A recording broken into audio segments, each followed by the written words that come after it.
Here in California, the Golden State, we've got some of the best driving roads in the world, plenty of race tracks to use, and a climate that allows us to enjoy the automotive hobby all year round. And that same mild climate means that cars last a lot longer here than they do in other parts of the United States.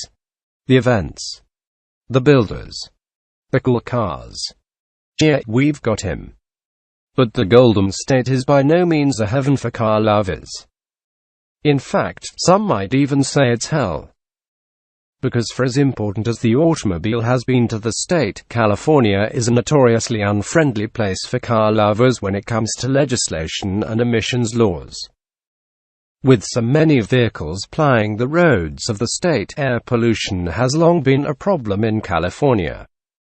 Thus, we have the California Air Resources Board, or CARB, a regulatory agency set up with the goal of overseeing air quality. Most reasonable people would agree that having cleaner air is a good thing, but if you're an automotive hobbyist in California, CARB is basically a four-letter word. Its policies often seem more designed to give car enthusiasts and the aftermarket industry headaches rather than to make any actual improvement in air quality. There are any number of complaints you could raise about how CARB, the Bureau of Automotive Repairs, and the Department of Motor Vehicles operate, but my biggest beef is with the state's difficult and rigid emissions laws. If you didn't know, every 1976 or newer vehicle in the state is subject to a biannual smog check that not only monitors the emissions from the tailpipe, but also any modifications or alterations made to the engine, regardless of whether they actually increase emissions or not. Fail the test and you simply can't register your car. Why is the cutoff year 1976? No reason at all. For a short time, California had a rolling exemption for cars 30 years and older, which meant as cars got older and rarer, they would become exempt from the tests. But I guess that made too much sense. Because of these laws, countless vintage vehicles that were in otherwise good shape have been sent straight to the junkyard. There have been attempts to reinstate the rolling exemption or even just push up the cutoff, but so far the state's lawmakers just aren't having it. This is despite evidence showing that older vehicles are primarily enthusiast-owned and have a minuscule impact on air quality as a whole. I guess they just don't want to look soft on the environment issue.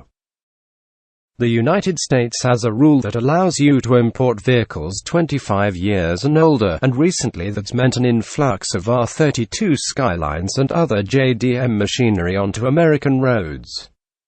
But all of that is basically a no-go in California. Want to register your federally legal Skyline in California? Good luck. Imported vehicles must adhere to a set of CARB standards completely separate from federal rules. And in most cases that makes the registration process too costly and too complicated for all but the most dedicated and deep-pocketed of enthusiasts. So for now we just watch our friends from neighboring states drive the cool imported vehicles with envy. It's the same story with domestic machinery. Want to pull the tired carbureted motor out of your old F-body and replace it with a modern, much more fuel-efficient LS V8? It can certainly be done, but the process of making it CARB legal makes the swap about 10 times more complicated and much more expensive than it would be in other states. And for what actual effect on emissions and air quality? And that's my biggest complaint.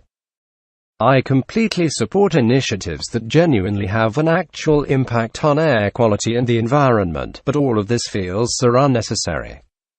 Even with California's nice climate, the number of old cars being driven every day is quite small. On the same hand, it's completely legal to go buy a big diesel truck and drive it 30,000 miles across the state every year. But legally upgrading the motor in your weekend project car can be damn near impossible. Chances are, most people looking to bring in a Nissan Skyline aren't going to use it as a commuter car, so why should it be subject to the same standards? While it doesn't sound like things are going to change anytime soon for us here in California, it doesn't seem like it'd be terribly hard to solve this and make everyone happy. For now, all we can do is dream that someday the California government's attitude toward auto enthusiasts will match the other good things about this state.